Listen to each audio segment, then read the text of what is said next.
Wow, here we are, 23 days later into this game, nearly a month into this game. Welcome to the Season 20 final Tribal Council. Devin, Isaiah, Jordan, you guys have made it as far as you can go in this game. And tonight, you guys will plead your case to the 13-person jury on why you should win this season. And I got to say, that will be a big accomplishment, so try your hardest. So here's how it's going to work.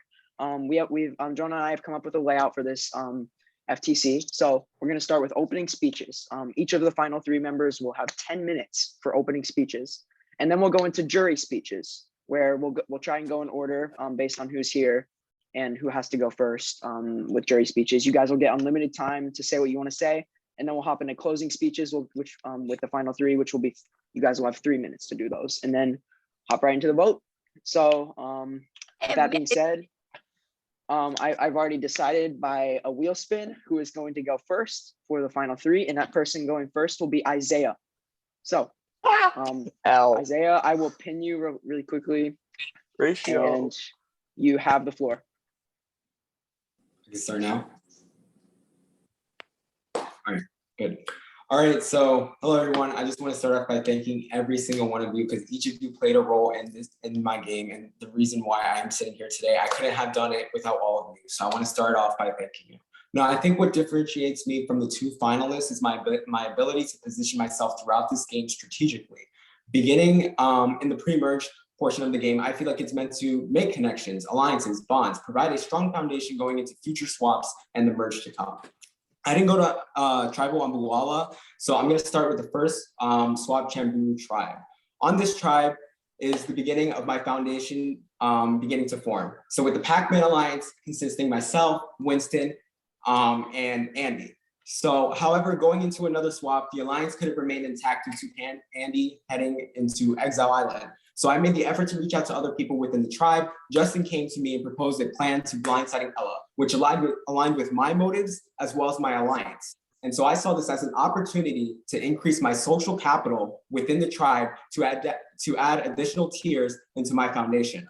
However, I modified the plan, suggesting that we take out Amina first to take away a number that wouldn't be as loyal to the alliance, and putting me in the best position possible to increase my social standing within the tribe. So we threw the challenge to get Amina out, and we have Andy, and the Pac-Man Alliance was once again reunited.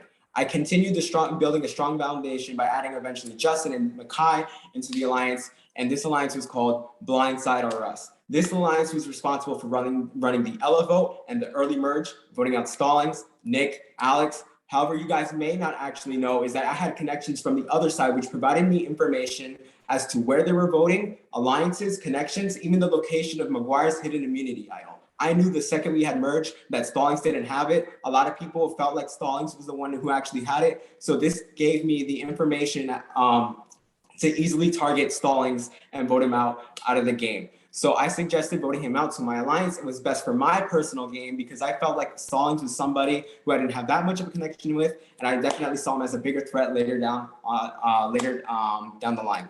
So also I needed to make sure that somebody from the friend group went home first to change the perception of the game of the friend group being a legitimate problem for this game. And so we voted out Stallings. However, I left my connections from the other side out of the vote. So to maintain those connections and to keep the identity of Blindside or Us a mystery, I wanted to go for another vote that was a consensus, easy vote that everybody could get behind, which was the Nick vote. This could possibly repair any burnt bridges or prevent any further damage with the connections I had on the other side. Also, Fisher was somebody who was being targeted at that vote, and I could not let Fisher go for my personal game because people were able to pinpoint who exactly had the hidden immunity idol, which would increase my threat level. So I told my closest allies who knew that I had the idol that Fisher could not go for that reason, which is why Nick had to go for my personal game. Moving on into Alex, the Alex vote. Much like Stallings, this was somebody I saw that I didn't have that much of a connection with, and I didn't think that much of a connection with. So this was another perfect opportunity to continue to hide the Blindside or Us alliance. I knew that Alex was going to get votes on the other side. So what I did was to push for Alex. Somebody say something. Okay. So what I did was I pushed for Alex to go on my side to. Okay. Sorry. Okay, so yeah. So I pushed for Alex to go on my side, and McGuire publicly exposed his hidden immunity idol, which caused the alliance to put fear into actually voting for him, which once again, I was able to preserve all my connections in the game and successfully continue to play the middle, hiding that I was aligned with Blindside or us. However, this was a You're doing turning well point. speaking. However, this was a turning point in my. You're doing like good speaking. I did not Whoever expect. that is, Yeah, Nick. Can somebody please mute? All right, I'll give you a bit of extra time, Isaiah. Okay, so however, the turning point in my game I felt like was the Winston vote was proposed. The downside to playing both sides is that you could only do it for so long. I had to choose a side. I gained suspicion of the alliance, and I saw they wanted to vote out Kyle, which was a huge asset to my game because he had a lot of social capital providing me information about what was going on from that other side. Unfortunately, I had to vote out Winston, who was a close ally of mine. However, I did recognize that he would be a social threat later on down the line. On this new majority alliance, the first vote I actually want to cover was the Mackay vote. People questioned why exactly was Mackay going? You know, there were bigger threats and targets in the game. Mackay benefited my personal game the most because I had a connection with Jeffrey. Fisher had to stay to keep the location of the hidden immunity idol secret. I knew Justin had 2 idols thanks to Andy's bag search, so more than likely he was going to play one for himself, which left Mackay as the default vote. So Mackay was voted out, and then moving on to the Fisher vote. I knew at this point in this game, it was Fisher's time to go. Once I had voted him out, I knew I had to play the idol because it would have been more of a burden than an asset to my game. So to ensure that Fisher went home according to plan, I actually told Kyle to throw my name under the bus to get some stray votes and cause a possible diversion from any sort of plans that was actually going to happen that night, and to ensure that I had the numbers to send Fisher home.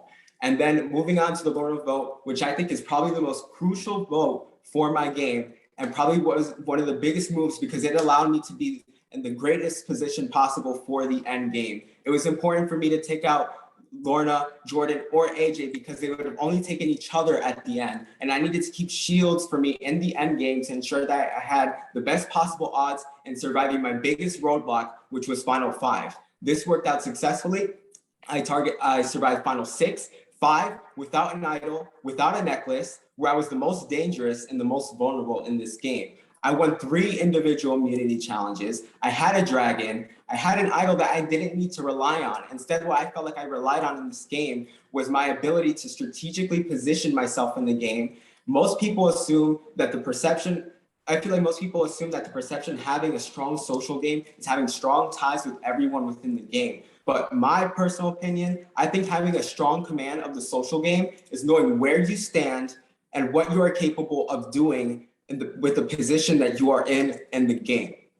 And so at every tribal council, I technically did vote in the majority. However, with every single tribal council, I did technically vote in the majority. However, with the exception of the hidden immunity idols ever played, I was technically not in on 2 of the votes. I believe I have the most accurate voting record out of all 3 of the finalists here. I went a lot of this game unnoticed, under the radar strategically, having my name not written down until final 11. I managed my threat level where I wasn't considered to be the biggest threat, but I also wasn't considered to be the easiest to beat. I felt like I emerged as the #1 threat at the final 4, which is the best possible timing I feel like to have on Survivor.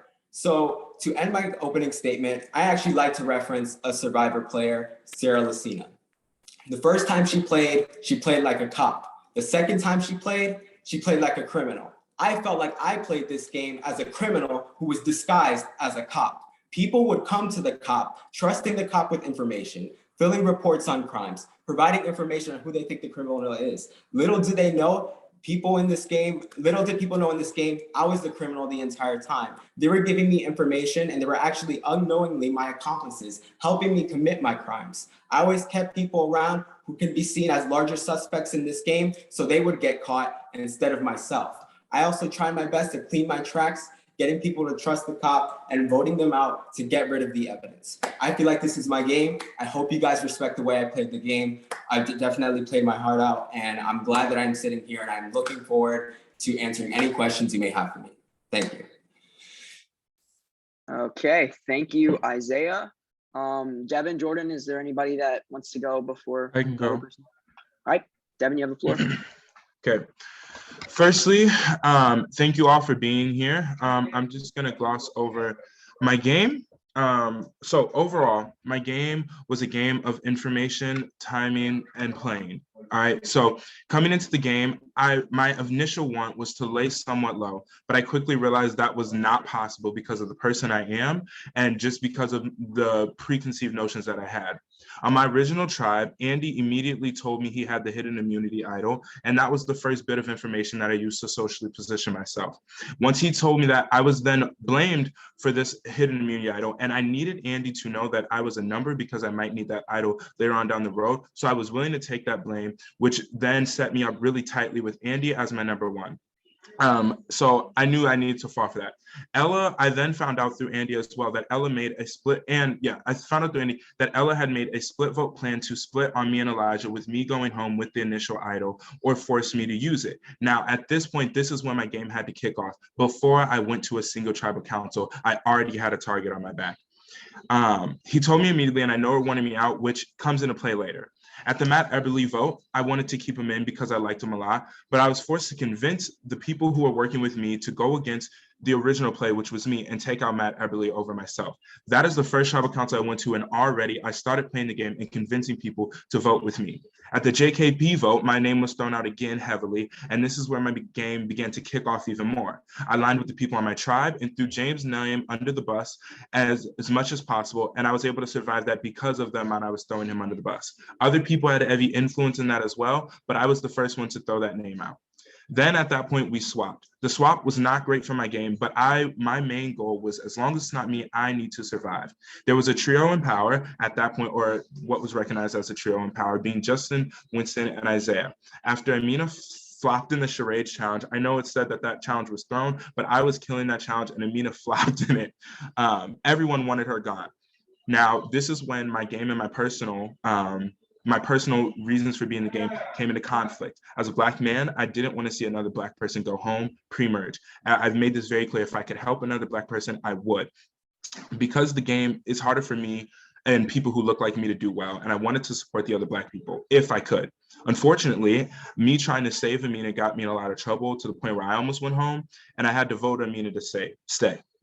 The next vote, I claimed to know nothing about, but I knew the whole time about the plan to send Ella home because of that connection I made with Andy early on. In fact, although Andy and others pitched that idea later, me and Andy had already been planning that since before the tribe, a chance to blindside Ella. So that plan initiated for me and Andy, mainly me, because of what she was doing, because of the split vote plan she made earlier. So he threw out in his name, which we had previously talked about doing, and I had to act completely oblivious to the whole blindside. And the whole time I knew that she was going home and I was the one who wanted to vote her. This allowed me to start playing the I'm on the bottom card, which I used for the rest of my game. Now, moving into the merge, things heated up quickly and I became a target in a heartbeat. The game switched from getting to the end to survival mode because of my name being out there. For the first 2 merge tribal councils, I blew up. And although it seemed like it was without strategy, it was all strategic. The big thing this season was keeping things under wraps. And by me blowing up anytime my name was out, I scared people into not voting me and ruining their plans. Even if they voted out an ally of mine, like Alex, my goal was to make sure it wasn't me and it was someone else, and that's what I did. Alex, I was told about the Alex vote as well. I didn't vote for him because 1, I didn't want to, and 2, I needed to continue to play this I'm on the bottom, I have nobody card, which helped me propel through the game. Now, the Winston vote, I had a lot more saying than people gave me credit to. Initially, I talked to Andy and Makai about taking out Winston or Justin, 2 people be doing well and running somewhat of the game. After preaching for wanting a change at the last 2 tribals and the boring game people were playing, Winston's name caught fire. Through my other allies who went to other people, such as Makai, such as Winston. Makai, Andy, and others. Once that name caught fire and people branched out, Winston became a target. I maybe didn't rally all the votes, but I started the 3 or 4 people, which then went and rallied the votes. McGuire's boot was similar to Alex's vote, where I knew he was going home, but I didn't want to vote him so I could play that I'm on the bottom. The difference is that I almost did go home. And at that time, I convinced Andy, who had given it to me many tribals before, Andy can vouch, prior, to give me the idol. He told me he was going to vote for me, and I played the idol and negated 6 votes against myself. This was the only correct idol play all season. Makai then went home later. I had personal life. I took a break from the game. I'm sorry. After that, he exposed Andy about the idol. And at that point, I needed to then switch my game. And once Makai went home, that was a name I was able to use to cover my tracks. I told everyone I gave my vote to Makai, even though it was Andy. Andy got all the fire from Makai exposing him. And Andy went home. And once again, I survived, even though my allies didn't. And I didn't want people to expose me. The significance of Andy's vote is that after Andy's vote, the significance is that Justin then played an idol on me. Up until that point, I had thrown Justin's name under countless times, and I lied about doing it, and I would constantly pitch like, oh, it wasn't me, when it was me throwing Justin's name out. Me and Justin had that conversation, and he then played an idol on me that night. If you want to talk social game, I don't know how much better you can get than that. And then I got him to waste it on me. At that point, Justin was my new duo because Andy had gone home, and I had a larger target that I needed to let down. I won 2 immunities then, and Jeff took out Fisher, and Fisher followed him out the door. That gave me enough time to reposition myself and work with the big threats to take out Lorna. Originally, I was going to do AJ, but I talked to Justin about doing Lorna, and then had a conversation with Isaiah to make him feel like it was his move, even though that was me and Justin. And once I had to make him feel like that way I didn't take the backlash of that move. And at that vote, I fake played my advantage that people knew about and made Kyle feel forced to vote Lorna to the point where he said it out loud. Finally, the final 6 vote. I needed to do something bigger, and I didn't want to give AJ something on his resume. I needed something that was my own, and I took it as a chance to get mine. I pressed Isaiah and forced him to vote the way I wanted because of the fear that he had of going home, and positioned myself to where he had to vote with me or he was going home. Isaiah was at my mercy. I then convinced Justin to not only use his vote to vote Kyle, but also use the extra vote that AJ gave him to vote Isaiah to vote Kyle. I made AJ mad at Justin while making the biggest move of the game, using not only my advantage, but also AJ's advantage through Justin. I twisted the truth when I needed to make people look in a better or worse light. For example, implying certain jury votes will go to certain people because of allies or what people said as they walked out the game. I wanted to make people look like they were bigger threats than they were, so I wasn't the only threat left. If it worked, I don't know, but I was willing to try things. At Final 5, I promised Justin if I won immunity, I would give it to him. At the time I made the promise, I meant it and debated it even at Tribal. But there came a point at Tribal where I thought if Justin was at the end next to me, our votes would be split. And he had more control over the majority of votes than me, and him going home splits this quote unquote duo threat that everyone had. I didn't vote Justin still because I didn't want to be a reason he went home, but that vote did benefit me at the end. Finally, Final 4, Jordan stayed loyal to me. I won fire against my nemesis and fought my way to be here. I played a game of information and striking at the right time. I not only used my advantage to outplay people, but I outplayed people by using theirs. I not only outlasted by making it here, I outlasted from the bottom as a loud threat, which is something very few people can do and almost never works. And lastly, I excelled at the outwit portion of the game by being adaptable and willing to change my game at any second. I thrived under pressure and the pressure never let up. I won a total of 4 immunities, got 2 idols played on me, one being the only successful idol play of the season, had a successful advantage play, won fire, and said I was going home after Final 9 or 10 and was a target since Final 19. At Final 9, during touchy subjects, I was said that I was the person who should not be here, and I am here at Final 3 today. I didn't get to catch a break. I fought more than anyone else to be here. I know I am the most deserving person to win title of Soul Survivor, and I look forward to answering any questions that you all have. Thank you so much, Brady and Jonah, for having me, and good luck to Isaiah and Jordan. All right, thank you, Devin. That will take us to Jordan. So Jordan, you can start speaking whenever you want. All righty. So first off, I would like to thank all you guys. The other 2 finalists already did that, so I'm just going to reiterate. All you guys are awesome, and I look forward to answering questions. So to start off, the game did not go the way that I planned it to. I had a lot of people that I was looking forward to working with, and they all went home almost immediately. Obviously, going into this game, I wanted to work with people like Ella, like Stallings, who went home early, or people like Andy, who just didn't end up being on the right side with me. And I do feel like I was the legitimate Charlie Brown of this season. Anything that I did, every single time it backfired. I could not catch a single break the entire time. I was sitting there with AJ on call every single time, and we were just sitting there like, how are we still in this game? And the worst part is AJ had the dragon for like 99% of that. So I'm vibing there. My number one the entire game has the dragon, and I'm just sitting here trying to dodge bullets, and I did. I only caught rogue votes, 2 votes to my name. The power that I held in the late game was the most power that anybody had in the game at any point. I don't care what Isaiah says about in the end game, he had a lot of power. I had the most power. At Final 5, I was the only person that decided who went home. I was the ultimate swing vote in that place. And I guarantee you, people are wondering, okay, Jordan, why did you take out Justin, not keep Isaiah? Because that's a back and forth. That's going to go till the end of time. The reason I did what I did is that if push came to shove, Justin and Devin were the ultimate duo. They were awesome together, and they could have tied the vote if AJ won that immunity. If AJ would have won the Awakeathon at Final 4 and Devin and Justin were there, I could totally see them flipping something on me and it be 2-2 and I'm tied and I would have had a shot to go home. But instead, I sat in the ultimate swing vote scenario. I swung the way of voting with Isaiah and AJ.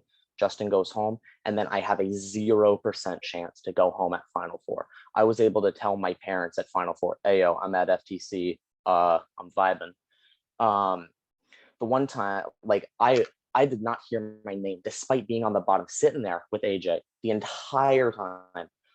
And I only heard my name come up once, and people were like, hey, yo, Jordan, Jeff's throwing out your name there, bud.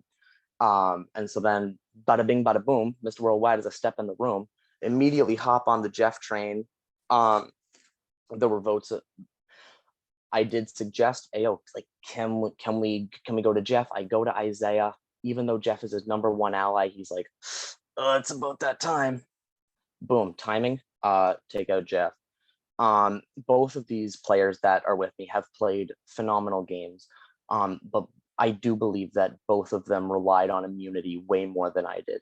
Lorna constantly brought up the Andy vote after it happened, that she would have been voting Isaiah at that vote. Now, Isaiah did have his idol at that point, but once his idol's gone, like, you never know.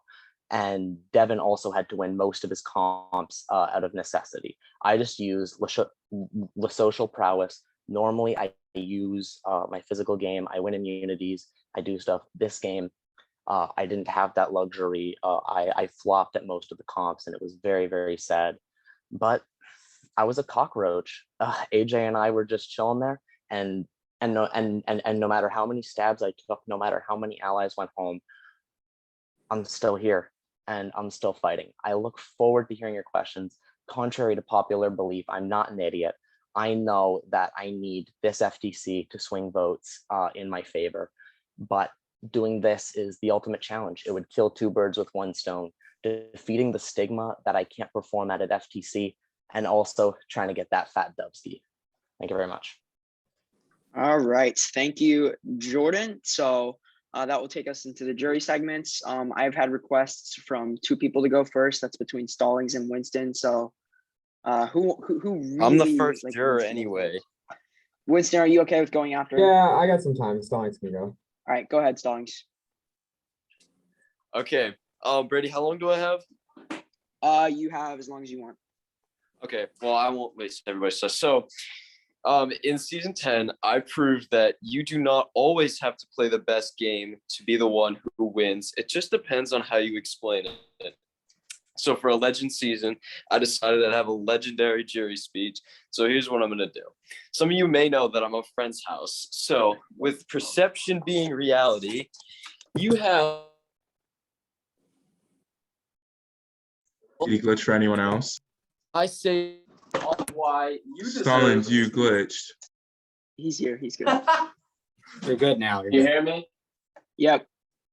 So, since perception is reality, let's see how 2 people who have no idea what happened in this game perceive your game from your speeches. So, you each have about 1 minute to 2 minutes to explain to these two in any way you feel necessary to why you played the best game, and they will decide who I vote for. So any one of you can go first. Do you want me to start?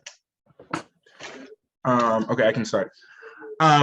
The reasons I deserve to win this game is simple. This game is about outwitting, outlasting, outplaying. Socially, I always had a duo or a trio who I was tightly connected to and who got taken out before me. I outplayed, strategically, I constantly was trying to make moves, and the moves I pulled off when I did, I used not only my stuff, but other people's stuff that was in their bags, things that they had, I was able to control and keep my allies tight. And that people were more loyal to me than I was ever loyal to them. And lastly, physically, I won 4 challenges. Yes, some of them were out of necessity, but they're immunity challenge for a reason. No one's going to throw them, especially when they need them. And when people aren't willing to have conversations with you, I had to win those challenges to force conversations. I worked my butt off, and I fought more than anybody else and did the most well in the game.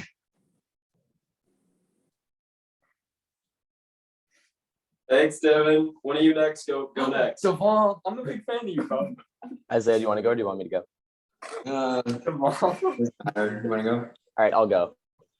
Okay, so Bohi, you know, like when you're playing Fortnite and you have like absolutely no mats, We're not like you just mentioned like- Fortnite, bro.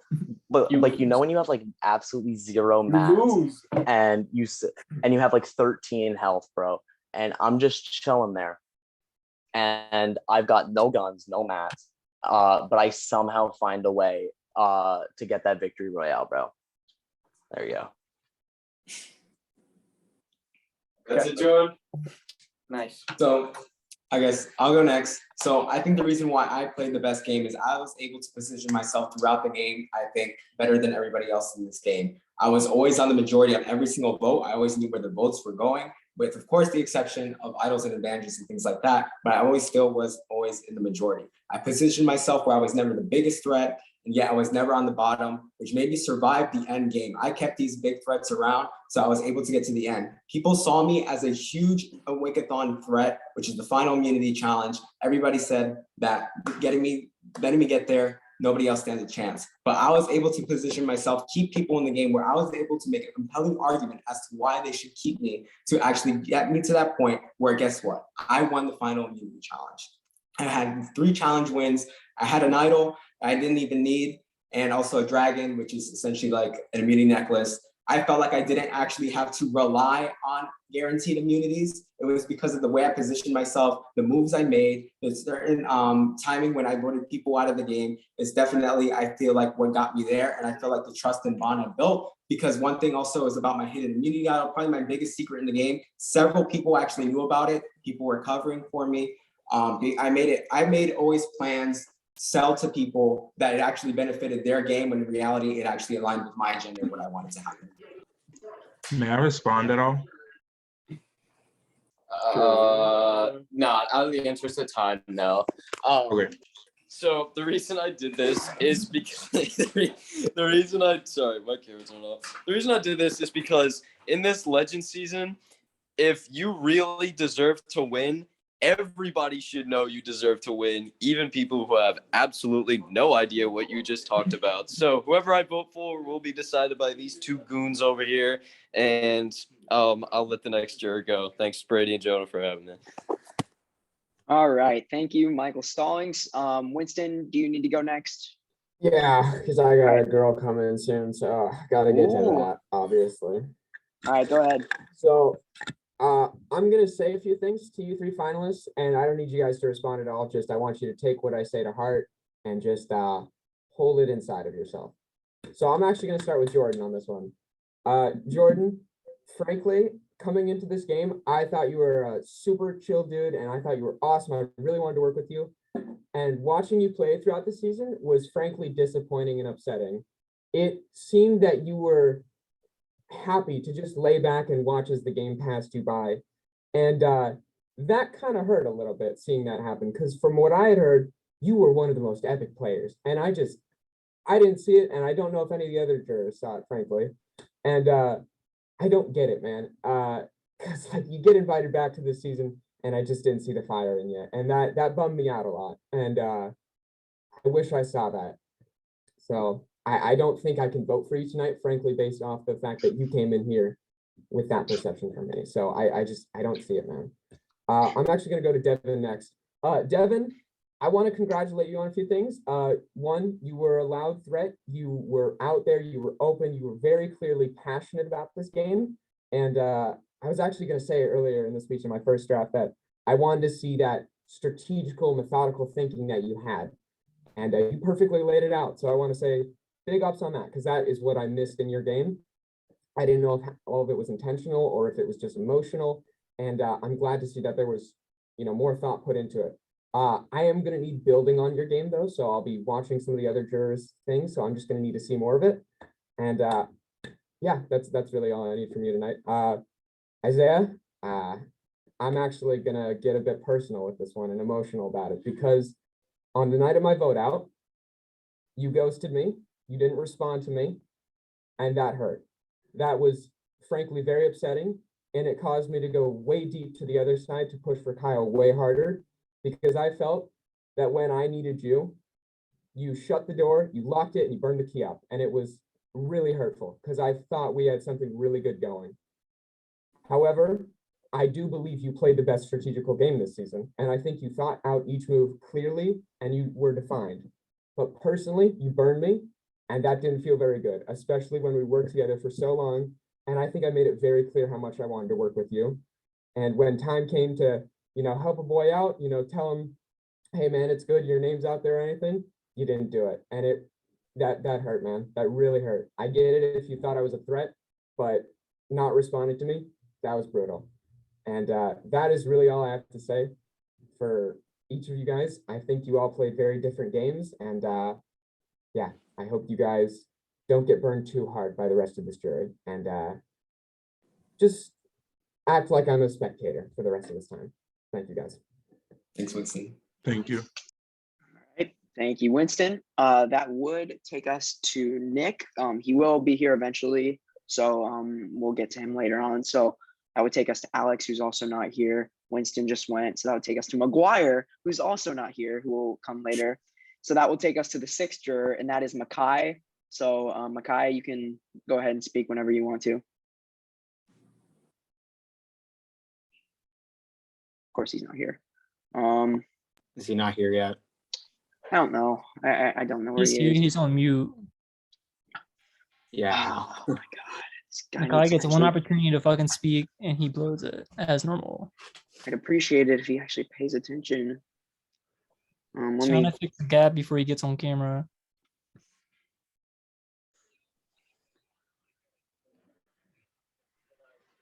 text him real quick.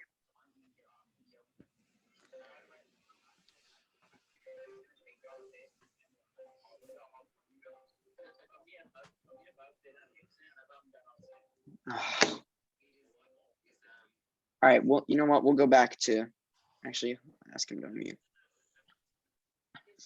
All right, we'll go to the seventh juror instead, and we'll come back to Makai. So that is Andy. Andy, you can go ahead and start. All right. Congratulations, final three. I love you all so much. Like, I could not have asked for like a better FTC for me, as like, because like y'all are all like really close friends of mine. Which is why it's a very hard decision. I'm gonna start with Isaiah, just like some general comments. Like, we got so close because of this game, and that was something that I'm like so grateful for. Like, I probably spent like more call with you than anyone else in the game, and we worked together closely on a game level, and I feel like I really got to know you on a personal level, which isn't something I had the opportunity to do before this game, so I'm really grateful for that. Devin, you were definitely my most trusted ally. Like, you were so fun to work with. Like you probably knew my game better than I did. Like, it was so fun to work with you, and it was really cool to see what you've done. Jordan, I definitely shared like the most laughs with you. Like, some of our calls were just like hilarious, and just like, I don't know, I'd always leave them in a good mood. So thank you for that. Which I'm throwing every personal feeling about all three of you out the window now to figure out who played the best game. Isaiah, I'll start with Devin. Actually, you have the impression is you play a very bold game. So my question is, do you have an example of a time where you kind of flew under the radar a bit or did something behind the scenes?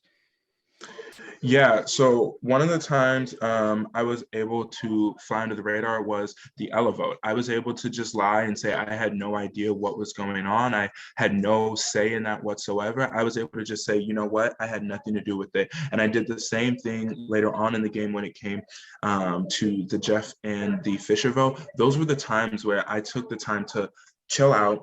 I don't need to have a big say. I'm just going to tell people I'm voting AJ because I don't like him and just let people do that. I don't think it's wrong of me to just get by a vote and I let people do that because like Isaiah said in his last thing that he hid behind the threats. Well, who was the threat? I am.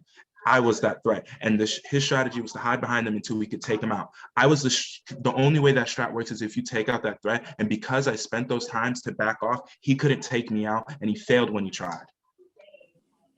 All right, thank you, Isaiah. Similar question to you, but vice versa. You have that reputation for not being the most vocal, doing a lot behind the scenes. Do you have an example of when you were a Boulder player? I think an example of when I was a Boulder player was definitely like with the Fisher vote, because I was putting myself out there. I knew I was going to play the idol. I was going to burn it. I wanted to see my name on the parchment. Even if it was 1 or 2 votes, I needed as much diversion or chaos I could possibly create to ensure that was a crazy plurality vote, to ensure that I had the numbers to send Fisher home, regardless of what happened that day. So I think that was my example of being more bold. All right, thank you. Jordan, who is the GOAT of the NFL? Matty Ice, baby, Matt All right. Ryan. You nailed it. All right. But seriously though, thank you 3 so very much. Like it's been an honor and privilege to play you guys. Congratulations, and I'm so like happy that one of you is getting your first dub. Like that's the coolest thing ever. So good luck. Thanks, Andy. Okay, thank you, Andy. So that will I'll just ask Micaiah if he's there again. Micaiah, are you there? Okay, he's not. All right, that will take us to juror number 8. That is Michael Fisher. So, Fisher, you can go ahead and speak whenever you're ready. Oh boy, golly gee, it is a great place to be. I don't know. Fuck. I don't really have many questions, maybe statements, but like, so I didn't really prepare anything, so this is just coming off straight ahead. So don't judge me too hard. So Jordan. I do have a question for you. What Survivor Hub Games player do you relate yourself most to? And there's only one right answer. Myself. God damn, he played. I was gonna say Stallings. Oh, I was gonna say Goody, but I think I fit myself more. No, the Hibernator strat. No. Okay. Okay. Now going on to Devin. Devin, I don't know how you're here. With how much people were shitting on you, saying that you were the fucking easiest vote ever. And I don't know, it just blows my mind. Though I think I can take off of you. I think there are moments at the time where maybe people can discredit you for some things, and I think Justin might do that, so I'll let Justin do that. But I think in terms of social, I think you did it very well. I think in terms of social, you really kicked it up because you were able to basically convince everyone to come back to your side. And though they would go back to turn against you, you were always able to come back and re-grasp it. That's basically all I got for Devin. But I mean, Devin, you played a really great game. It's probably my vote's probably between Isaiah and Devin right now. So moving on to Isaiah. How funny would it have been if I just made you first boot, but like would have been the funniest shit ever, huh? Yeah. You're lucky. I have fucking morals. But wait until you see my confessional. So Isaiah, I think okay. So looking at your game, you played a very dominant game. I think you strategically did very, very amazingly. I think I'm trying to come up with this on the spot, not to sound like idiotic. And I think you had a great social game as well. I think though, some things that irk me a little bit is I'm gonna say this. I didn't really say much about Devin, but there are some things that irk about me with Devin, but I don't remember them. But the things that irked with me was that sometimes you just from other people out here as well, you just stop talking to them. Like you would leave them on like you left me on like red a few days in a row. And that sent a message to me. Even though I wasn't really comfortable, though you can always set like a false set of information. And like you said, you wanted to be perceived as this type of cop, type of player. And a cop usually likes to talk to everyone. And the moment like you start leaving me on red for days on days and like basically avoiding me and talk, it just sells me out. But I think you did play a really good game. I'm gonna listen, see what y'all have to say for the rest of FTC. I don't really have much to say coming into here. Yeah. All right. Thank you, Fisher. So I'll keep asking. Makai, are you there? He's talking to that Chick-fil-A girl. You know he got his I mean, I problems. spammed him and he hasn't seen it yet. So, oh well. Okay. All right. Well, that will take us to juror number 9. That is Jeffrey Davis. So Jeffrey, you can go ahead and speak whenever you want. It's kind of stupid because I'm the 4th juror talking and I'm like juror 9, but I haven't really, I don't really want a lot of questions out of you guys unless I say so. A lot of things would be off the top of my head. I guess I'll start with Jordan. Winston kind of basically stated everything I was going to say. I thought I wanted to work with you. I thought you were going to be that cool player, that funny player that you always are. You are a funny player. I'll give you that because you and Kyle have like made up like the entertainment and really brought joy to like everyone. But I failed to see how you should win this game. And I don't know, you just didn't play the way they usually play, I guess. Devin, okay. I did try and reach out to you a couple of times. I do give you props though, because you're like one of the only people who were not in that one group of 6 who made it to the end. So I do give you major props to that. It's just, I've tried to communicate with you a couple of times. We did call at the beginning of Merge, I believe. I did pull you in a couple breakout rooms. We did connect well there. It's just, we never really connected afterwards. I don't think you've ever texted me once. You do always say that your DMs are open, but I think everyone's DMs are open. So at one point you have to like reach out to other people yourself. I do find your speech very compelling though. You do have a good argument for yourself. You played from the bottom and you're ultimately here despite everything you went through. So you do definitely have a shot at my vote tonight, but my vote's definitely between you and Isaiah, which I guess brings me to Isaiah. Anthony Isaiah Escobar. We talked a lot in this game, probably talked the most. We got to know each other on a very personal level, which we didn't know each other that much before the game. So I'm happy I got to know you. We were very close throughout the game, even though we didn't even vote together that much. We were very close, but I do find that your speech and Devin's speech was very good and very like well laid out, but I do think your speech was a little better in terms of like laying out your strategical aspect of the game. I do think you were more involved. I think you worked harder, you made alliances more, and I think you controlled a part of the game where no one else could really control. So I do think that when you vote tonight, think past, think past your morals and who you were close with and think who should really deserve the game, even if that's Devin, because Devin played a wonderful game. So I'm not putting anything against Devin, but I do think Isaiah played a wonderful game as well. I was kind of hurt that, you voted me out because we told each other that if either names are out there, I guess we would look out for each other, but I was kind of blindsided that night. You voted me, but I get it. You played a wonderful game. So I'll definitely see what is more to come. So I guess I'll just conclude with that.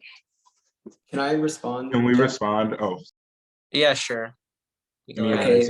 So yeah, I think a common thing I'm starting to notice is that, yeah, I feel like some people do feel a bit hurt by me. But what you have to understand that playing from the top and being in a dominant position in the game, you're not like on the bottom where you actually have alliances, right? I can't take everybody to the end. I can't take all my alliances to final 3.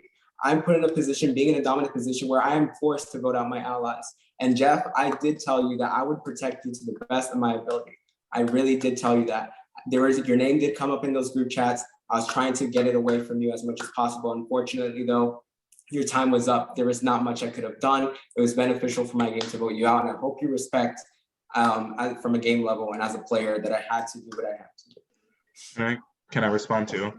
Yeah, you got it, Devin. Okay, so I mean, I guess there were the main thing that I wanted to respond to was you said that Isaiah worked harder for alliances. I don't think that's true. I think I worked way harder than anyone else. I had an alliance with Stallings, he went home. I had Stallings and McGuire, had an alliance with Makai, had an alliance with Justin, had an alliance with Amina, had an alliance with Everly, had an alliance with Andy, obviously. I tried to work with Winston. Jeff, you said you messaged me and I responded to you and we worked together, I think, for 1 or 2 votes.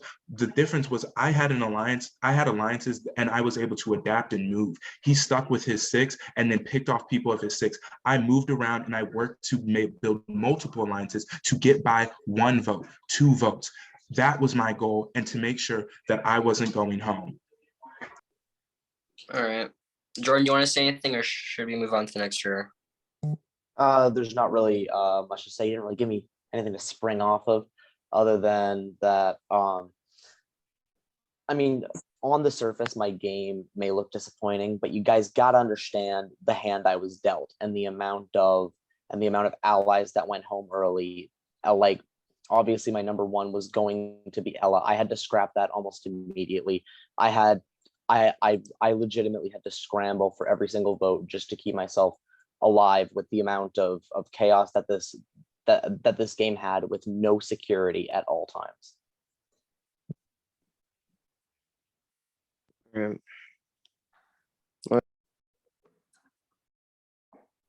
Is that all you got, Jeffrey? Yeah. Okay. All right. Thank you, Jeffrey. We will move on. Let's see. Forgets the woman. Oh, yeah, I'm trying to see if Makai's. Makai, are you there?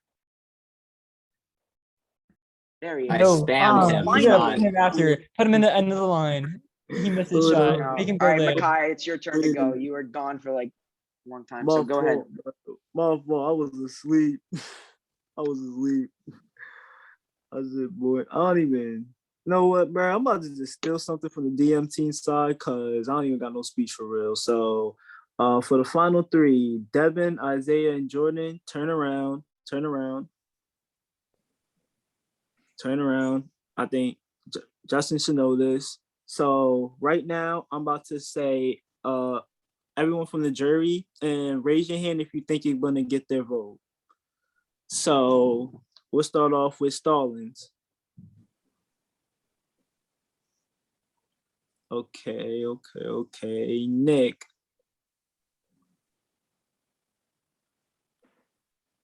All right. Alex. McGuire. Me.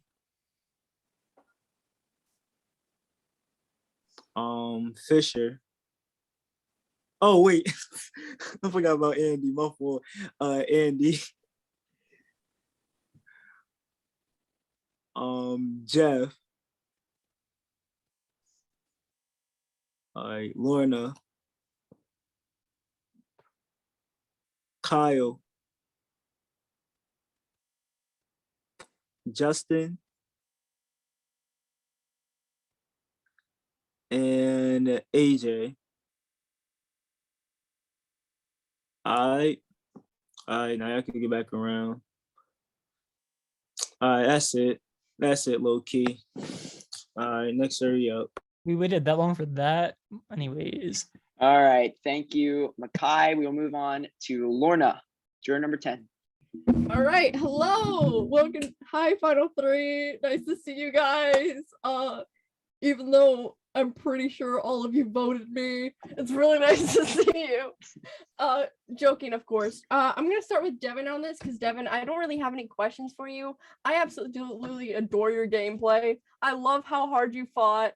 You really showed that, because our gameplays are two completely different. I'm more quiet and kind of under the radar, and you're very excited, I should say, to play this game. I absolutely loved it. You fought every step of the way, even to get to final tribal council. You fought in fire and won. So I just want to adore that, put that into perspective, that he fought every single way, and I appreciate that a lot, and I am taking that into consideration. Jordan, I'm gonna go on to you. Outside this game, I think we can be really good friends. You helped me keep my head in check when I was nervous. I love you. You always ended up making me laugh. But man, is it gonna be hard to vote you? Even when I was gonna give you credit for a move, it didn't seem like you were driven enough to. You just seemed unmotivated and not ready to play, like let's say Devin or Isaiah was. And I just want, and your moves may not have fell into place or make any sort of sense. So I want to explain your strategy coming into, let's say, like final 8, what your strategy was to get to the end. Okay, so going into final 8, so that would have been the Jeffrey vote. So basically, for going into the end game, I knew that as soon as Jeff went, that my only easy, well, not easy, but just best chance that I could have had would have been with you and AJ. And then once again, Lucy decides to move that damn football, and I end up flat on my face after I see that they have 4 votes on you, and I need to be. And then I was like, okay, at this point, Lorna, like, I love you, but I ended up having to vote you just so I could be in the majority. Then at final 6, Kyle was like, okay, Jordan, you need to run this end game. And the end game, like I said, I ended up being the most important person throughout that entire phase. Once again, I did not win immunity at final 6, so I was one of 5 people that could receive votes. There was everything out the window, and I was still the only person whose name didn't come up once. At final 5, I was the most important person. I was the swing vote between 2 conflicting sides. I swung because I knew that people perceived me as still not Devin's goat. And so I had to swing one way to take out that duo. And like I explained with the whole fire thing, how Devin and Justin could have forced a tie on me if I voted out Isaiah, and AJ won immunity. And then at final 4, moment of humanity. I want to be able to look myself in the mirror at the end of the day, and I like final 4 fire making. And so I wanted to give everybody a fair shot. So I let Devin make fire against AJ, and he won. And congratulations to him. So yeah, Okay. That's just, yeah. Thank you. Isaiah. Now, I know you get roasted often on your social game, but what the fuck? I'm so sorry, but I want to root for you. You reached out to me once, and that was on here. I have receipts. Let me just go back. I know when. What day was it? What day was it? The day we merged. The day we merged. Then left on scene. Even when I was supposed to be in your alliance member, you never reached out to me and talked to me about any of the plans, which made me feel at the bottom, which is why I flipped. That was one of the main reasons, is because you never reached out to me, and I feel like the social game of yours was lacking. But obviously this game is outwit, outplay, outlast. I do want to commend you on your strategic game. I think your strategic game is completely strong. Devin, just after I do questions. Okay, cool. I see you raising your hand. Don't worry.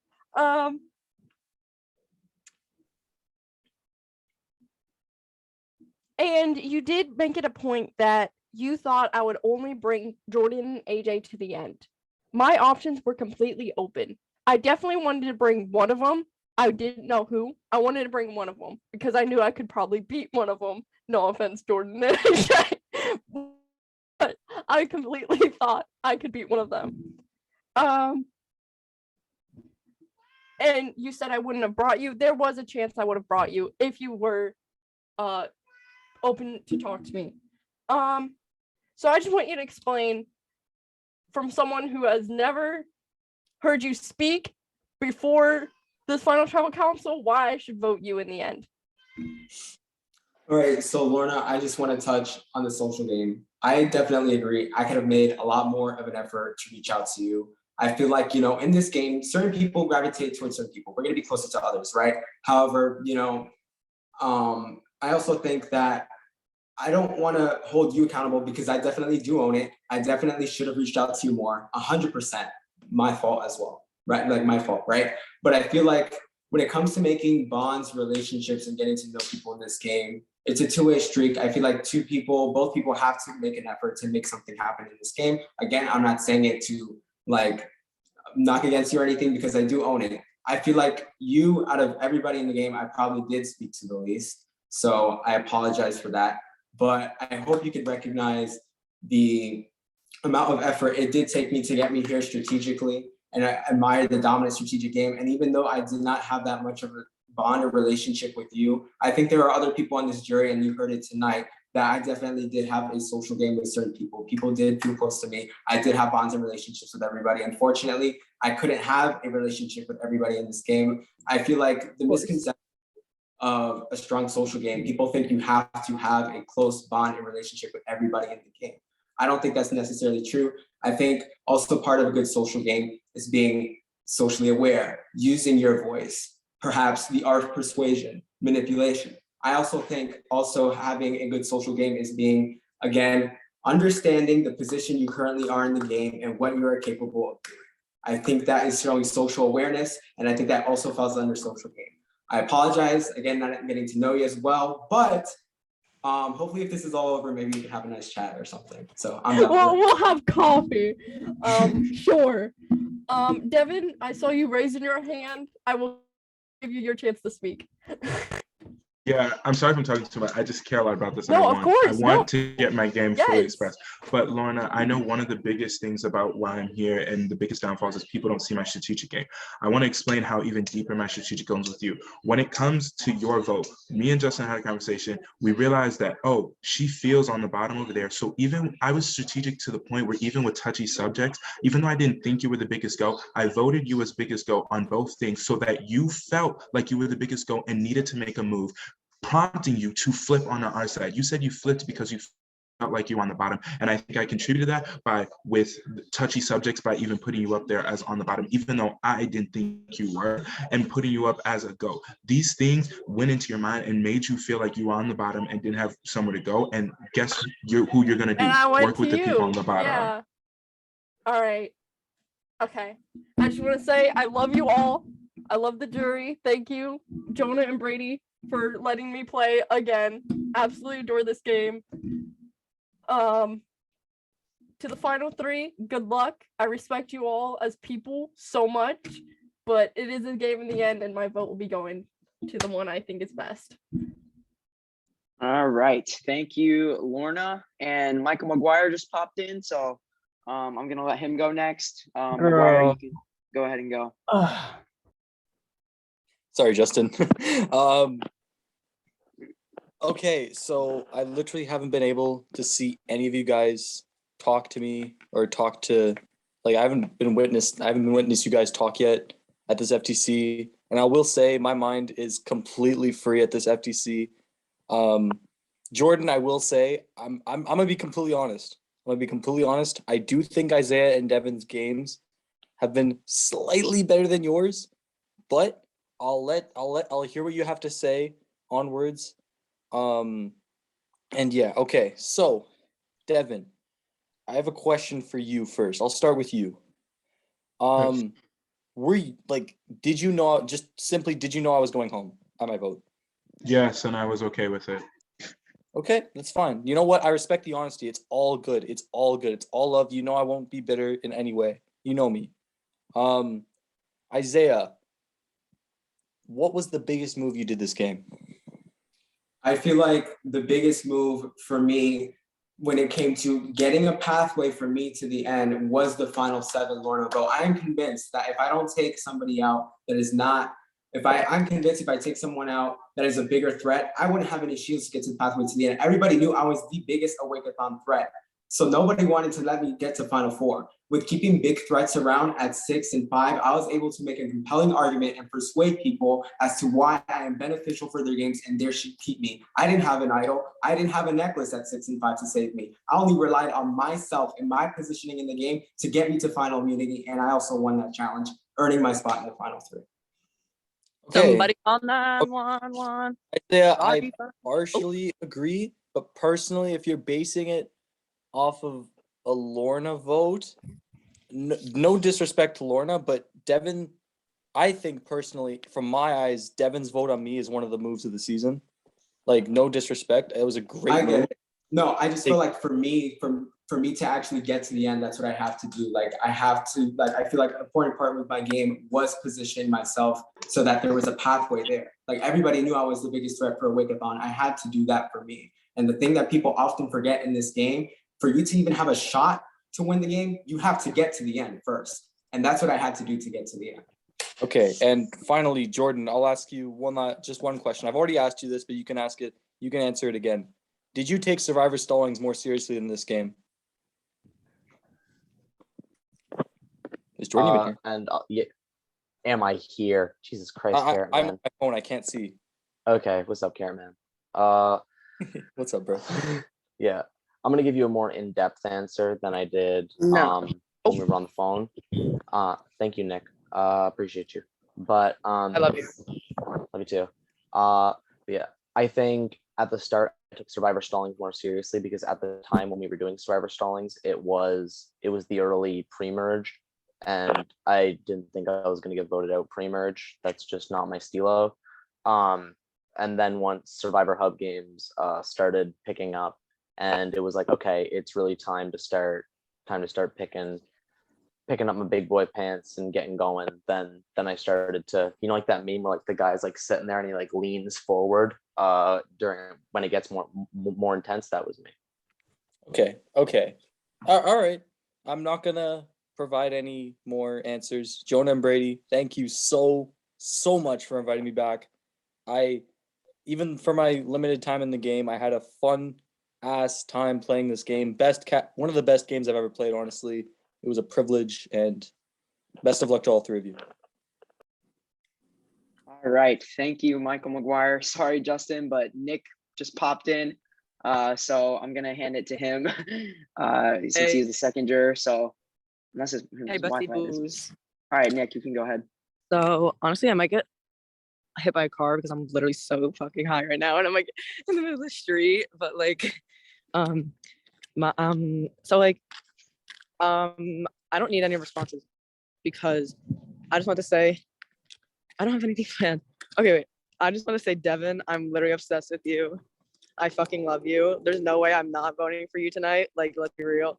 I like kind of pre-voted for you, TBH, and like I'm keeping it like that. I don't care what anyone says. I just fucking love you, and I feel like you bossed this game, and I love you.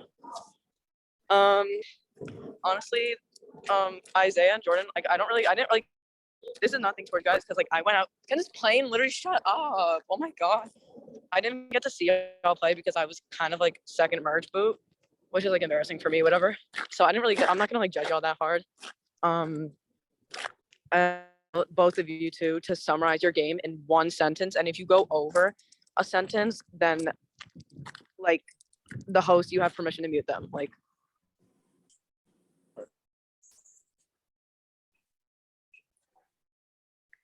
girl, I'm not gonna call names. This is not we're talking. Okay.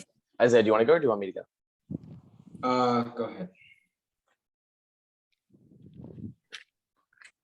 My sentence would be : the cockroach that refused to die, period. Not the cock. Okay. Spelled Koch. Oh, okay, good. I like that. Okay, next one, please. Oh, okay. Let me think. Okay.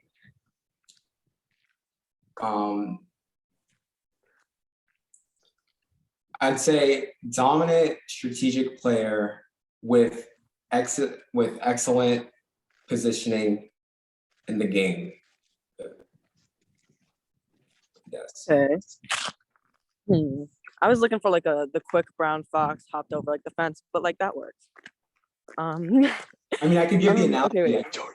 But like, Actually, I want to ask all three of you. If your gameplay was a donut, this is just a one-word answer. What donut would you be? Sprinkle, sprinkle, sprinkle cake, donut with sprinkles. That's for you. Cream. Oh no. Okay. Oh no. Okay. Okay. I've been pacing in front of my house because I don't want to like walk in. But okay. I'm gonna end it here. Thank you, host, for bringing me back so much. And you guys keep an unlike me in this, like, because I'm a little closed-minded, keep an open mind when you watch my confessionals, because I talked about how much I hated y'all so much. I genuinely really hated this cast, except for like, no, Justin, the heart, like, I actually love you. But like most of the people here I like don't like. And I know y'all probably don't like me. And it's okay. Y'all were like really annoying and you made me like don't like you. shut up. You're one I gave you my legacy. Like, shut up. Yeah, thank you, hosts. I love you guys. It's really cold. Bye. Congrats, final three, and congrats, Devin. I love you. Bye. All right. Thank you, Nick. Justin, your wait is over. You can finally go. Juror number 12. You Oh are up. no. I can finally speak. Thank you, Jesus. So I came in. I don't know why everybody thinks I'm writing such a nasty speech. That is not like me. I actually have a really nice speech prepared for all of you to hear, but I crumpled that up and threw that out the window. So unfortunately, y'all will not get that edition. First things first, I'm going to address some things that I heard throughout this FTC that I found incorrect and just wasn't true. I don't want the jury to be misleaded. For the McGuire vote, Devin, I'm pretty sure you asked Jeff, did you vote who I told you to vote? And you voted AJ. You did not vote McGuire. It was me, Jeff, and Fisher who voted McGuire. Yeah, I never said I voted him. I said I was okay with him going. Yeah, but you asked if you knew. I genuinely don't think you know, but I'm not going to argue with you. And then for the Lorna vote off, I want it to be known I pushed for AJ to go home. I did not push for Lorna to go home. So anybody saying that I did push for Lorna to go home was a lie. I pleaded my case for AJ's ass to be going home before Lorna. Love you, AJ. But that's just my opinion. And that's that. So we get into my speech. Jordan, for you, I have a nice little presentation. And we're going to enjoy this. Just so you know, Jordan, I love you. I think you're getting the worst end of this. That's just simply because I'm with you on your gameplay. But outside this game, there's no way I'd rather call and let my brothers fight in the background than you. I just want to let you know I love you a lot. Just mentally prepared because it might come off a bit rough. Okay.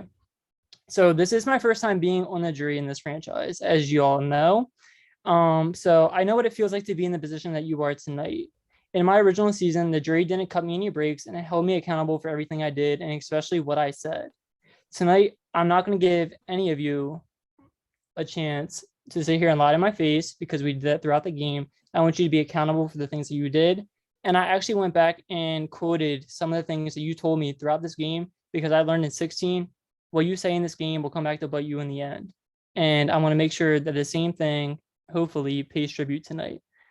So for Jordan, before I get to the presentation, let me start this off by saying, in my opinion, you are the least deserving of them there tonight.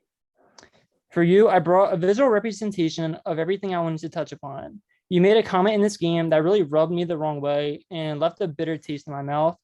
So I'm going to start off with a simple question. Do you remember the Winston Tribal? Yes. More specifically, the comment you made about Lorna. Yes, that I said I had her crying on my bingo card. I would say for anyone who doesn't remember, Lorna crying on your bingo card, make sure that's marked off. Tonight, I brought my own bingo card to mark off my opinions of your gameplay. So give me a minute. I got to flip my camera. And some of these are quotes that you did or just other opinions I felt on your gameplay throughout this long, stressful season that made me want to off myself at certain points. Put that in the YouTube, but I said it anyways. LOL, my 13th reason. So here's our lovely little bingo card. It's not the best. I'm not a drawer. So, we're going to start here under B. So the first thing we're going to mark off is pussy, because you said in quotations that the other side is a bunch of pussies. You said that when we voted off Ella. I made sure that's what you said because I went back in the DMs and looked. And out of anybody, I think, especially in this final three, you played like that. You didn't want to make moves and you were fearful. I didn't think that you would play like this because I played with you on Conquest and you had the fire and drive to do anything and you were fearless. This game, you were so fearful, it was honestly sickening. This right here, you had no motivation. I didn't see it out of you. It looked like if we were running a marathon, it looked like you stopped at the first water break and decided to quit. It was honestly disgusting and it should not have been brought back for a legend season if this is how you were going to play. The next spot we have is our free space. This is what I think you represented for this cast. You were just a free space filling a hole, making this a 25-person cast instead of a 24th. You didn't do anything. You didn't provide anything. You were never a swing vote until Final Five, which is honestly sickening considering that you were a legend. If you're a legend, you would have brought more to this game than just simply a fucking free space. And it's honestly disgusting that people are actually considering voting you tonight. Next, we pull in the no pity. I don't pity you. I simply do not. I do not pity the position you are in tonight because I gave you multiple opportunities to make a move. I came to you every single day when I was on the bottom, calling you up, asking you to make a move, and you simply said, oh, not right now. Now is not the right time. When was the right time? Because you're sitting there tonight with zero respect from this jury because you didn't make a fucking move. And I don't feel bad about it. This is a G. Just to make that clear, it's not a C. I know how to spell bingo, B-I-N-G-O. I learned in the song. Ryan McGuire's comment. Now we're gonna go down to the O, goat. I find this, kind of relevant to the situation because when Makai got voted off, people regarded him as a goat. You said Makai Darnell Green is a goat, and I honestly found that disrespectful. And I think other people throughout the game said that because Makai did more than what I think you did in this game. Makai actually tried. He never gave up, and he fought his fucking ass off until his ass was getting his torch snuffed. That's something I say that you never did. You never fought. And it's honestly sickening that you said, oh, once Ella got voted off, I had to reshuffle the deck. No, you quit. And that's all I have to say. Now we're going to move on to questions because I do feel so nice to let you speak after listening to this whole bingo rant. But first, I'm going to flip my camera because I think mirroring camera is very important to what I have to say to everybody else. So there we go. I flip back and forth. Look at that. I'm magic. So the questions I have for you is, please answer these in yes or no questions unless they, give elaboration. Do you regret coming back this season? No. All right. And then for this question, it's going to be one or the other. Did you quit playing this game after Ella went home, or did you quit when you lost fire in season 15?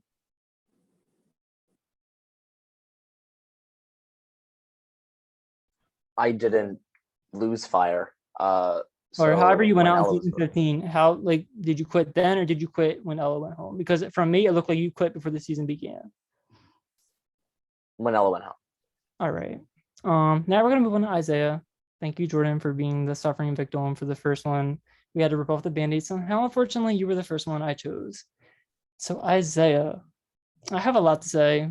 I kind of thought about what I was gonna say, and I had to go back and find quotations because we didn't text a lot. So first off, let me give you credit. You did make the end. That is something that you said you wanted to do because you just fell short in season 15 due to somebody like Amina. And now after learning that I love Amina, maybe her decision wasn't so baseless at all. I respect your strategic ability this season, but I felt like it lacked. I had this impression of you of being someone who was a strategical mastermind, who made big moves and wasn't afraid. This season, I viewed you as a scared, but kind of a mob boss. You had power, mindless followers, and people willing to do anything to get on one knee and kiss the hand that feeds them. You had plenty of opportunities to make a big move, but always took the easy way out. The difference between me and someone like you is I had to work 100 times harder to get to where I was in the game than you ever had to. So when I was there and I sat there, watched you go with the flow, and you gave an excuse like, I'm forced to work with them. Somebody who quotes himself as saying, I'm forced to work with the majority lines, I think is utterly disgusting. I think, it's an excuse. It's a cop-out answer. for somebody who's afraid to make moves. This was a legend season, and I didn't think your strategic gameplay was 100% legendary. I thought it was mediocre at best. Where my issue for you is your social game. You isolated people on the bottom. Lost my spot. Yep. You isolated people on the bottom and even people in your own alliance, like Lorna. Your social game was, in my opinion, inexcusably horrible. I do see your point of saying social connections aren't everything, but if you're not talking to somebody, I don't think you deserve the vote at the end of the game. You lost OSC 8 because of the same reason, poor social game. I hope tonight maybe you can reverse the curse, or maybe this serves as a reference for your poor social game. Your monotone, unenthusiastic voice sounded like you were doing a chore every time we got on a call. I think this is quoted from you saying, I only reach out to people I want to talk game with or work with, end quote. I think this is almost ironic that you sit there and ask for their votes tonight because it reminds me of the coach from South Stick. I hope tonight you get the same outcome, in my opinion, because you did not play with the legend, but a mediocre controller. But you could possibly change my opinion. You have the power to possibly change my opinion. I'm going to ask you some one-word questions on, things that have happened throughout this game, and, enlighten me. If you say the wrong answer, I'm stopping questions and moving straight on to Devin. One-word answer? Yes. Do you regret anything? Yes. Okay, now I'm going to ask you to give me 7 words. What do you regret? Can I count for a second? I'll count. You can go.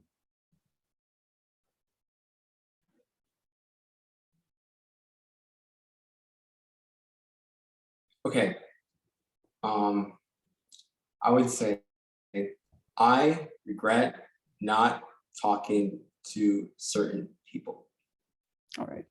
Was there any line you weren't willing to cross to get yourself to the end of this game?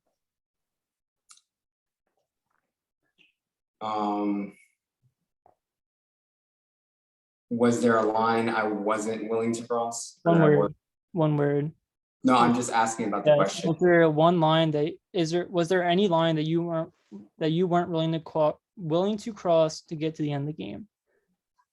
I'd say yes. What was that line? For me, I would never personally attack anybody or hurt anybody that way for me to better my position in the game or have any strategic favor in voting people out. I wouldn't go after anybody personally. Everything in this game I did was purely strategic. I would never attack anybody's character or talk about how they are as people to better my position in the game. I would never do that, and I never did. Who do you feel like you had the worst relationship with on the jury besides Lorna?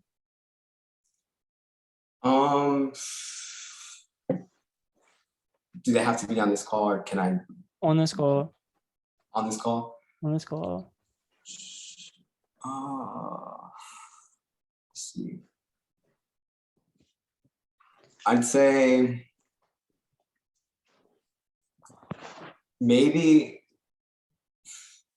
Makai, because the reason why I'm going to say Makai is that even though we did work closely together in the pre-merge and early merge with the blindside or Russ, I felt like out of everybody within that alliance, I had the least amount of one-on-one conversations with him. And of course, when I made the move to flip, I feel like obviously I wasn't gonna, I guess, be the most best of friends with people from that side. I mean, to a certain degree, I did make an effort, but Makai was somebody I had the least amount of communication with and connection with out of everybody from there.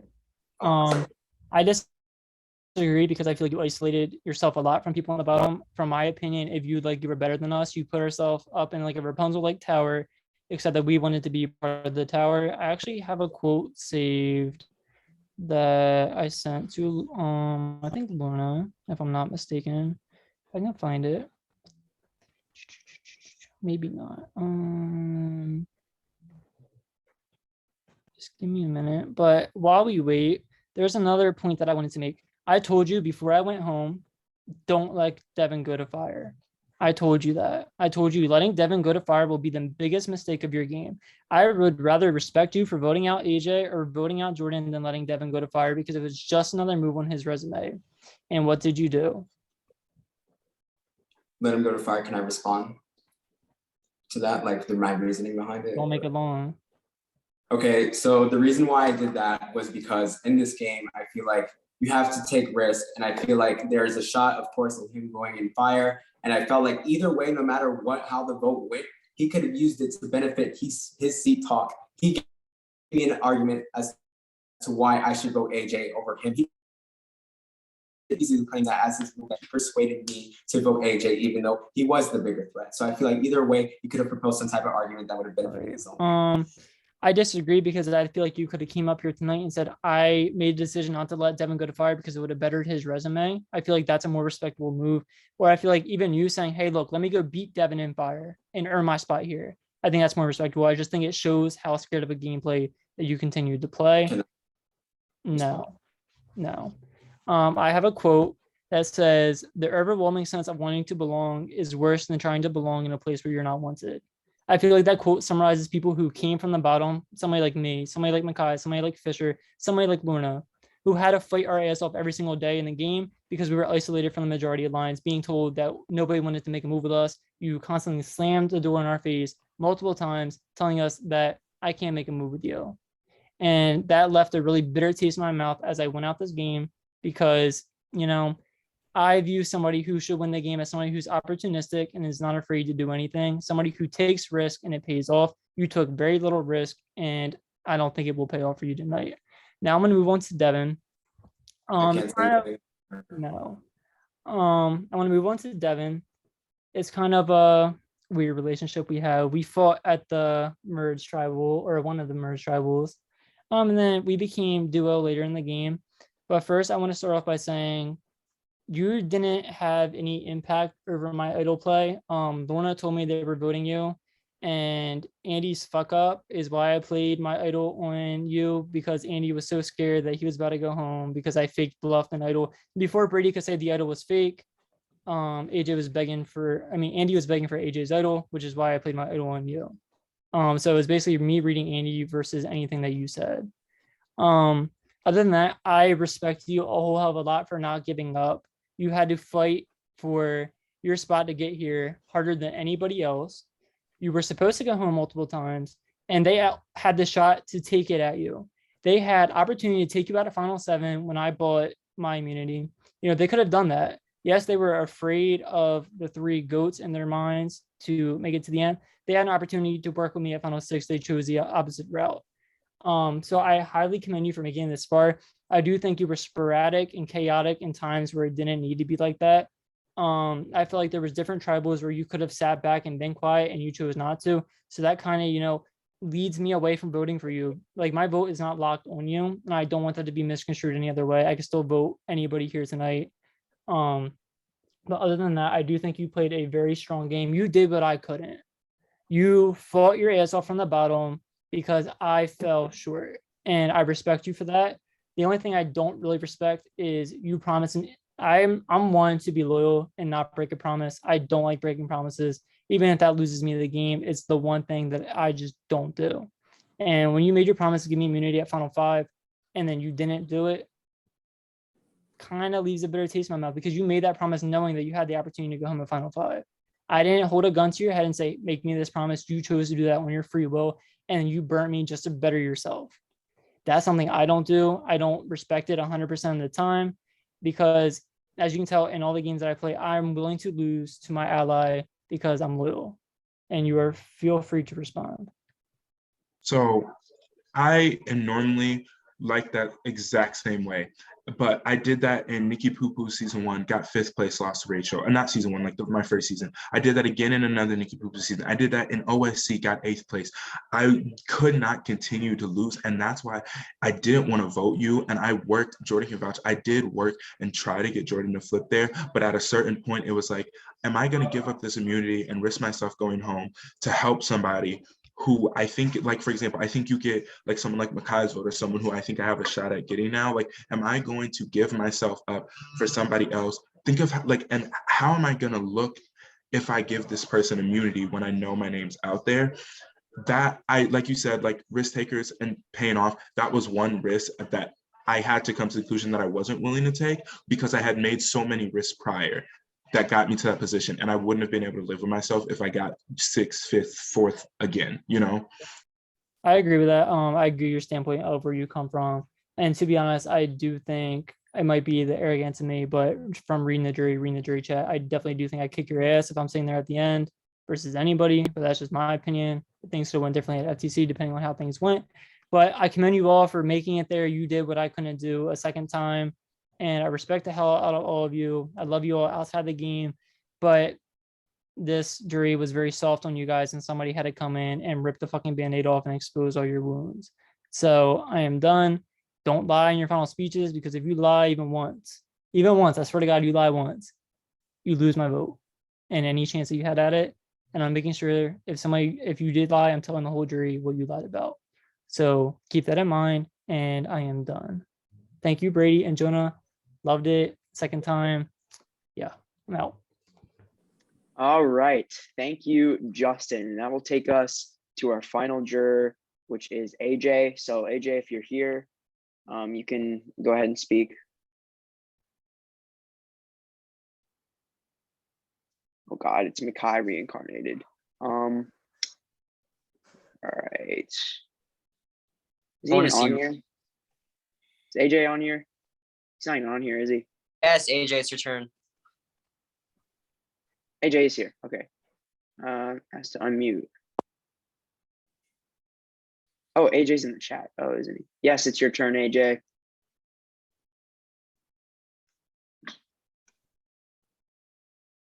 AJ, you idiot. What up, bro? AJ. I'm sorry. Hey. I'm sorry. Holy shit. So congrats to all three of you. I think the odds of making FTC for all three of you were super slim at certain points in the game. Devin, you were on the bottom literally the entire time. Jordan, you were left out of many votes, just like me. And Isaiah, your end game was very good, but also the chances of you making it at the end game were very slim. So that is a very impressive feat, Isaiah. As someone who everyone knew about their idol the entire season, I applaud you for being able to keep it a secret for the most part until Final 9. Thank you, Justin. Devin, you won all those immunities. That is insane. You clutched up a lot. You beat my ass in fire. Good on you. And Jordan, I know how much both of us struggled literally the entire game. So the fact that you're still sitting there right now is crazy. Isaiah, I will ask, why do I deserve to vote for you over Devin? Why do you deserve to beat him? Give me some specific reasons. I think the reason why you should vote for me over Devin was because, again, I was in the majority power position. I was better positioned throughout the game. And I feel like something that Devin did in this game that possibly, I feel like, and Justin did touch upon this a little bit, that potentially ruined his position. At times, he was very sporadic. He was very chaotic. He was very loud when he didn't need to be. And at the same time, I feel like what that did was actually hurt his game more and might have actually put him in that position where he was more out there, he was more vocal, where he was constantly targeted, right? I didn't actually do that. I didn't feel like I had to rely as much on necklaces, the idol, which I didn't even need, and the dragon, because I was beautifully positioned.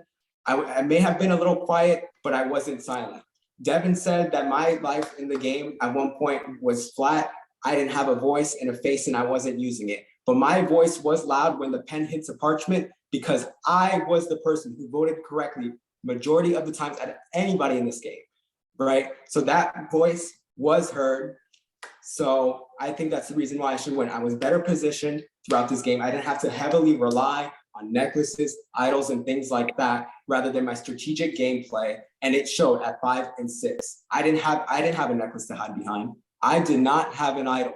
I had to rely on myself to get there to the end, knowing that people knew I was the biggest Awake-a-thon threat, and I still got there. Yeah, you were probably the most well-connected out of anyone the entire game as well, which I thought was very impressive. Even at Final 6, when I wanted to make a move and vote you out, you still had people that wanted to keep you in the game and target Kyle instead.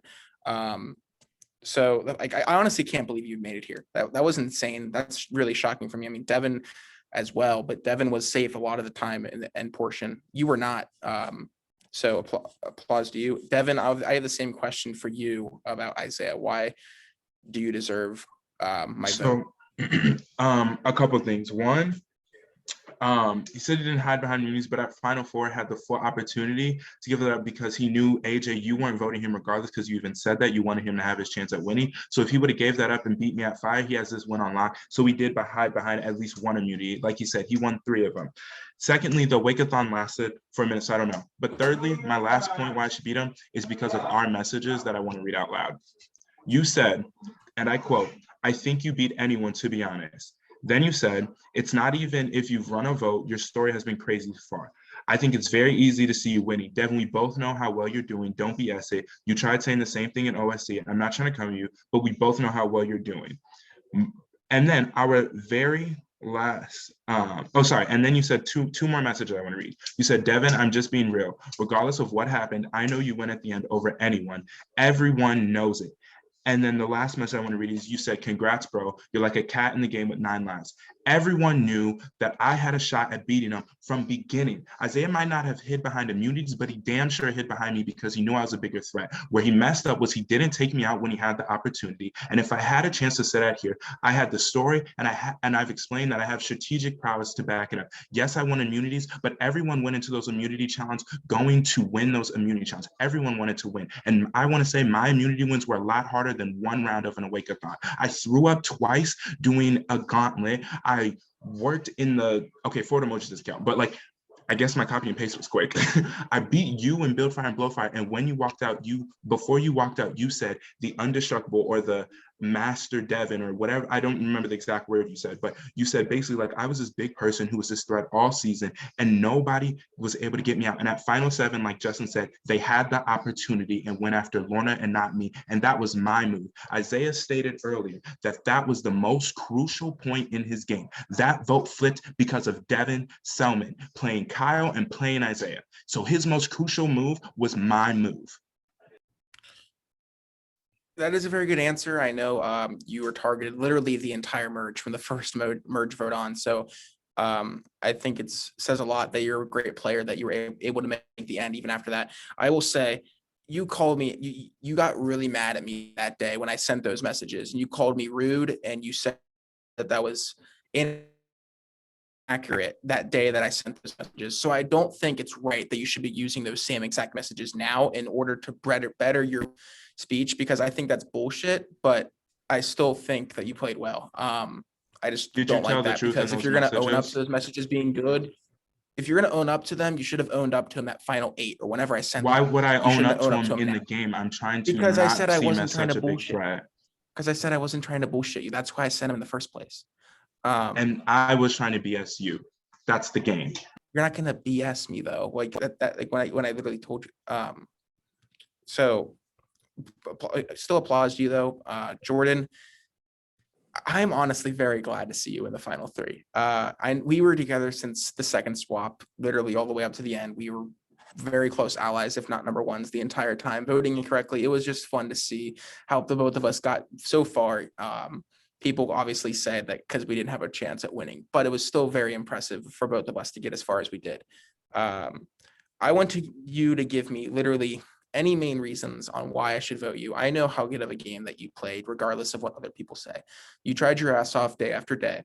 And I know you and Devin had some personal stuff, and that's why you did vote for him at the end at Final 4, which I don't think that's a bad thing at all. But I want you to tell the jury, not me, why you deserve to win. All right. I deserve to win this game because if you look at the final 3, you look at why is Devin here? Devin is here because at the end of the game, I promised him that I would let him go to fire. Why is Isaiah here? Because I took out Justin instead of Isaiah at Final 5. They're here because I made those choices, and I'm here because I made those decisions to get me to the end. So all 3 of the finalists are here because of me. I chose that. That's all the questions I got. as far as the rest of the jury goes, I will be voting Isaiah.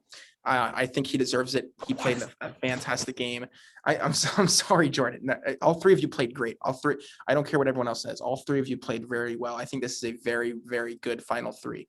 But as far as me voting Isaiah, I think he played the best well-rounded game, even in terms of social ability. People say he doesn't have a great social game. He still went very under the radar, making moves, voting correctly all the time. He was very close with Kyle and Jeff, masterminding a lot of it. So he obviously had a really great strategic ability. He found an idol. He won immunities. The last one was clutch at the end. And he went very unnoticed a lot of the season as far in terms of threat level management. Something that Devin didn't do. I mean, Devin obviously has a very big voice. I don't count that against him, but his name is always going to be out there. Isaiah, until maybe final 6, was like, maybe except for final 9, until like final 6, his name was never really out there at all for the most part. And he really never had a chance of going home. So I really applaud that the most out of all three of you. I really hope you vote Isaiah. He has not won a game. I don't think any of them have won a game, but especially after OSC 8, especially after how many other great games he's played in the fandom. Obviously, this one is no exception. He deserves it. Please AJ, vote can for I him. speak upon that? Go ahead. I don't think it's personally fair to vote people based on. No, I other know. games No, they you're right. played You're in. right. I'm just saying. I know. You're right. You're right. Because I was like, based on No, other you should games not. he's played No, in, he's don't. killed it. He's killed it in every game he's been in. That was one person I was really excited to play with, except that he ghosted me. So I definitely understand that, but I just think it shouldn't be a point to vote just based on other games. I know you're right. I was just saying that. Because, Okay, I just want to make sure that we were on the same page. Just he's played so good this season, and I've seen it. I really hope you guys see it and you deserve it, and you give him your vote. That's all I got. All right. Thank you, AJ. We are done with the jury segment. About an hour later now, we're going to move on to closing speeches. Now we're going to go in reverse order of how we went in opening speeches. You guys have 3 minutes to give your last thoughts, your last plead to the jury that is here. So that means we will start with Jordan. All right. So thank you, Justin, for the reminder. I will attempt to not do that. But you know me, I'm always a lying scoundrel. But yeah, so basically what I would just want to touch on is that with the kind little O that Justin had in his little thing is me being a goat. Goat, I picture a goat as something that is shepherded by someone, even though it's a sheep. But I was not shepherded. Goats cannot buy plane tickets, but I was traveling around. I played both sides. I worked with the bottom feeders. I worked with the overdogs. Is that a word? And I made sure that I had control at the end of the game when both sides were colliding, and I became that crucial swing vote at the end. And so I do believe that I deserve votes just as much as Isaiah and just as much as Devin, because once again, I put myself here. I was not carried. I was not brought. I made it here for myself.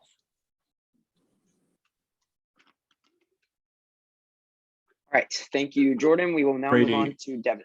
Can you keep the timer up the whole time? I don't want to go over. Yep, I got you. Okay, so like I said at the start, my game was based off of info and timing moves, and I was the shield that didn't break. Everyone here said, I hid behind threats. I hid behind threats. Who was that threat? Devin Selman. That is called a shield strategy. Jeremy Collin used it, and the way it worked is because he took out the shield when he's able. Final 7, they could have taken me out. They didn't. At finale, they could have taken me out, and they failed. I was the person who was supposed to go home since final 16, and I am here fighting and still being here. Let's talk about the different aspects of the game. First, social. I socially talked to Jordan, Justin, Lorna, Makai, McGuire, Jeff. I even had conversations with you. I talked to Stallings. I tried to reach out to people, and when people reach out to me, reciprocate conversations with them when I didn't feel isolated. The other thing is socially, Isaiah mentioned that he was the cop or he was the criminal. I disagree. I think Isaiah played this as the cop, but the problem with this cop is he couldn't get the evidence from the players that he needed to get out the criminal, which was me. He failed because in his social game, in today alone, Fisher has mentioned a lack in social game. Justin, Winston, Myself, Lorna, and Makai have that's 6 out of a jury of 13 that said they felt isolated or Isaiah just didn't speak to them or ghosted them. If we are looking for a Legends winner and all-around player, you need someone who did encompass all 3. My strategic ability, I've explained today, I know that's the weaker point. Andy even said today that I knew his game better than he did. How is that not strategic if I knew his game better than him? I had 2 people. I didn't find an idol and I didn't waste my own idol. I had 2 people playing idol on me. One was successful and the other was wasted on me. I did that. I made moves on Kyle. I acted like I didn't know anything, but I knew things, and I made my moves at a timely fashion. Lastly, physical. It's obvious I won challenges, but I worked so hard for those challenges, just like everyone else in those challenges, and I don't think it's fair to put it against me to work hard to win immunity when my neck is on the line and people will not speak to me. Overall, a couple other things. Overall, and the most crucial move in Isaiah and Jordan's game is Jordan being the one who made decisions. He also decided to take out Jeff. He wasn't a part of it, but Lorna, when you went home, he didn't try to save you. If he thought he couldn't beat me, Isaiah, why didn't he take that chance to take her out? And Isaiah's most crucial moment was Lorna's vote, which I ran. If the person I'm against most crucial strategic moment was a vote that the other person he's sitting next to ran, who truly deserves to win? I think that person is me. I got information from Andy and other players, and I made the moves at a timely fashion, and I was the shield that did not break. Who broke me? Thank you. And good luck to the other 2. All right, Isaiah, you're up. All right, so I want to start off my closing statement, how I started off my opening statement. I want to thank all of you for playing a role in the game. All of you played a role in the reason why I'm sitting here today. Whether you put me through the ringer or whatever is it that you said to me, I truly still love you all, and I thank you. No bitterness, no hard feelings, whatever. And I hope you guys understand and able to separate emotion from the game. I understand, yes, I definitely did have to stab some people in the back and things like that. But the thing is, being in a power position, being in the majority, I'm forced to vote out people who I'm close with. I'm forced to vote out allies and things like that. The difference is with on the bottom, you don't really have that many options. People are not going to feel that burnt by you because, again, you're on the bottom. You're not like as well connected per se, right? And so also, another thing I want to talk about is that I feel like in this game, I was really well connected and I managed my threat level, I feel like the best out of anybody throughout this game. You know, I was known to be super strategic. I came in with that reputation. You know, I was known to be an idol hound. I managed to pin that idol on Fisher the entire time. I told certain people in this game, Winston, Andy, Kyle, even Fisher knew himself, Jeff, that I had the idol. And did it ever come back to bite me in the ass? Not necessarily. People didn't compare notes. People didn't necessarily put me in a bad spot because, like, for AJ, his idol was public. I told 5 people I had the idol in the game.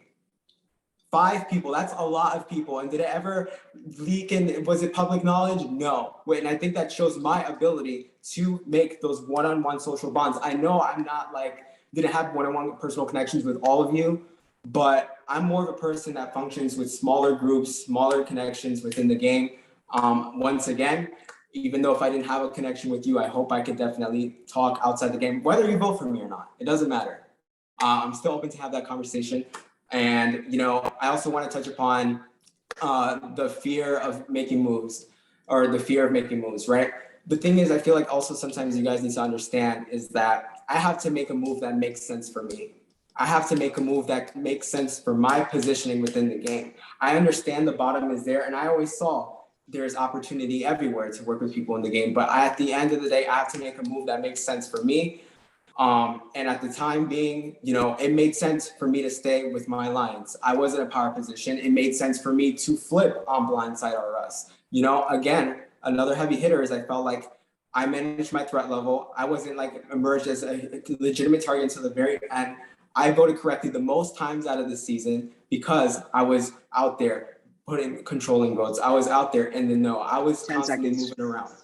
And so I believe I do earn the title of Sole Survivor. I believe I played the best strategic game. I feel like I didn't have to rely on comps, idols, and things like that. So I hope you guys separate from the game emotion and give me the credit I deserve and vote for who you think played the best game, regardless if it's myself, Devin, or Jordan. I want a deserving winner. That's all I got to say.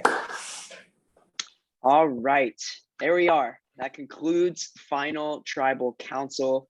And now it is the moment we've been waiting for 23 days. The winner of Legends will be crowned by the jury tonight. So before we do that, hold on a second. Specs, everybody, you guys can turn your camera on for a second if you'd like.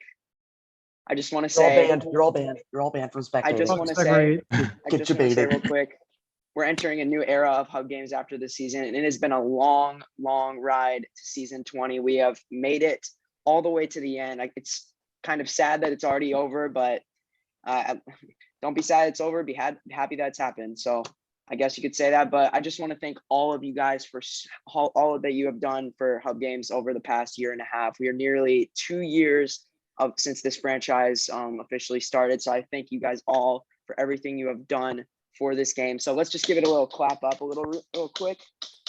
A bit of clap up. Nice. All right. So yeah, thank you guys so much for everything. And now, the moment we've all been waiting for, it is time for the jurors to vote for a winner. Isaiah, Devin, Jordan, you guys want your name on that parchment tonight. So with that being said, jurors, it is now time to vote for the last time this season. You can now send me your votes in Instagram DMs today. You said Brady. Instagrams? Instagram DMs. Okay. Yes. Brady, you're do like gonna a You're gonna be revealing the votes today, right? Wait, it's Insta DMs or Zoom? Insta Instagram. DMs, please. Oh fuck. You're Okay. gonna Zoom. you're gonna be what is it? You're gonna read the votes right today. I'll talk about that after. You Are you Oh hell gonna no! get 30? Oh hell no, Brady! Oh hell Brady, no! Brady, you got my vote right from earlier. Also, do we do voting confessionals? Because I know how much you love confessionals. No, we need one for the Rocky vote.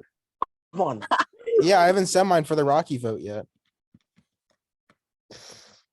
Can I vote my CF? Yeah. All right.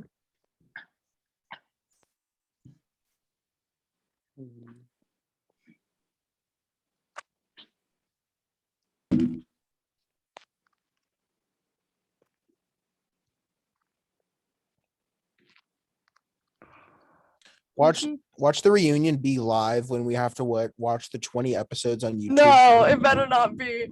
It better not be. And then the reunion's gonna be in like March when it all finally comes out. Bro, it's gonna be Well, April. those can only happen when Isaiah films his reaction to the Dimitri vote. Come on. Guys, I can't wait to see Kyle's reaction to the Dimitri vote. That's gonna be amazing. It's a good confessional. The one Kyle confessional he has. You know that Kyle submitted no confessionals when they're using his season 17 confessionals. I think he has two actually. I think he has a second one where he's going through what he answered for touchy subjects. That's it.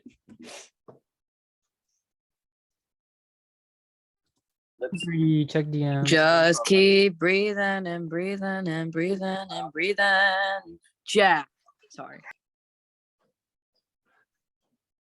Nick always doing some bullshit. Like, who told your little ass to speak? What you talking about? Bitch. It's the person that you beat, but you should have lost too. Is that Jack? Yeah. Good luck to the three of you. We'll see who. I don't even know who wins. Okay, I have one question for the. I'm gonna pick at random. Jordan, you're deciding my vote tonight because I'm. Hey, who's loud? Jordan, you're deciding my vote tonight. Pick a number 1 through 10. 1 through 10. Ooh, Oh, wait, can you guess who's first? Oh, Brady, you got my vote right. The other one's 5. Jess. Hello. Slowly moving down on my. Hey, you need to Oh my God. spam snap me because you're Nick, second. go on mute. I got it, Jeffrey. Sorry. Ugh. Lorna, have you submitted your vote yet? Because I have something to tell you.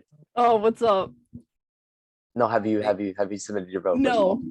Okay, because I was just about to say that I'm a very deceitful player. You know the mini wheats confessional I always talked about? No! That doesn't exist. That I doesn't already put my vote in. Is the reunion gonna be tonight though? Because it is already late. Jordan? It's not gonna be tonight? Jordan, I'm blocking you. No. Yes, perfect. All right. Jordan, I'm blocking Are you revealing that tonight? Please, oh my god.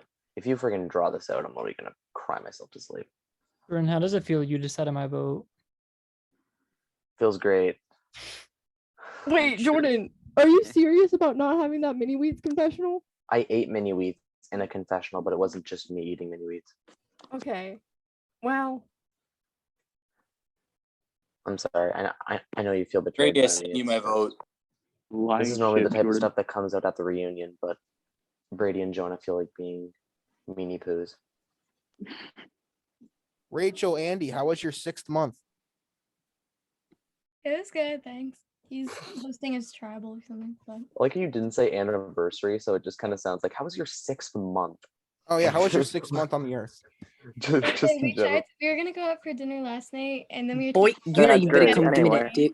and then we were gonna go out for dinner tonight, and we got snowed in. So Yeah, it probably took me 45 minutes to get my car out of the parking lot this morning. right, no, he had to like defrost the car for like an hour, and it like still It was went a bunch of awful. time. Yeah. Yeah. I had to get 4 of my friends to help me push my car. Bro, if you seeing all these couples in the Zoom call make me so happy. You'll get one, Bro, Jake. Jake and his pregnancy test right now. Okay, guys. My DMs are We open. have the votes. Thank you guys again for. Wait, hold on. Make sure it froze up here. No me. This is brought to you by Microsoft PowerPoint. Brady with Sorry. with his rich ass Wi-Fi cutting out. Okay, sorry. I'm on my hotspot right now, actually. But again, Brady with that rich white hotspot. Again, thank you guys for a fantastic season. I can't thank you all enough. This was the season that we all wanted, the season that Jonah and I were hoping for. We thank all of you guys for giving it your absolute best this season. We're so excited to put this all into YouTube episodes. This is the first time we've ever done this, and I enjoy editing them for you guys. So with that being said, you're gonna have to wait a little longer. Oh no! You fucks! You fucks! No. We gotta wait. We That gotta is wait 2 true. months for the Jordan winner. Brady, you reveal. absolute monster. Yes, that is right. We are going to wait until all the episodes have been posted for a live winner reveal, as well as a reunion after that. So you guys will not know the winner. I know y'all are going to tell each other in PDMs anyways, but it's okay. It's a virtual We're not going to have we're going to make a rule. You guys can speculate who you think won, but each juror individually is not allowed to say who they voted for. Wow, guys, Dimitri Can you wrote like got a webby good on shot. and do the It's reunion? giving All virtual survivor guys, vibes. tone it down. Okay, so here's how it's going to work. The winner reveal will be in a couple weeks time, maybe a month or so from now. Once all the episodes get pumping out near the end, we're going to have a live winner reveal, a live reunion. We got a lot to talk about in the reunion, so that's why I didn't want to do it tonight since it's already late. So Devin, Isaiah, and Jordan, best of luck to you three. Guys, I really think I've got this in the bag. Again, thank you guys so much. I think I really have a shot. Wait, you're not reading the votes tonight? I'm not reading the votes tonight. No. It's so sad that the season is ending already, but it feels like it went by so fast. But it's a 23-day game. No, it feels like it's been freaking slow. It feels like it's been like so 2 long. years.